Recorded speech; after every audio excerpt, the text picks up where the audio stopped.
ต้องกติกาไม่แค่2 ข้อขอบคุณครับกติกาไม่แค่2 ข้อเองนะครับเป็นเพลงที่ผมรู้สึกสะท้อนใจจากรุ่นพี่ผู้หญิงที่มาขายตัวแล้วกลับมาตายแบบไม่มีใครในหมู่บ้านกล้าเข้าใกล้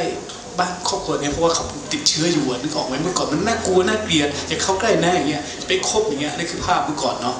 น่าสงสารนะครับพ่อแม่ก็อยู่ที่บ้านสูบยาต้องส่งลูกตัวเองไปขายนะเป็นภาพสะท้อนเมื่อก่อนเป็นอย่างนี้จริงๆนะครับมันไม่ใช่เรื่องที่ตลกเลยมันเป็นจริงๆชีวิตจริงๆที่มันน่าเศร้าเนาะตอนนี้ก็เปลี่ยนไปเนาะ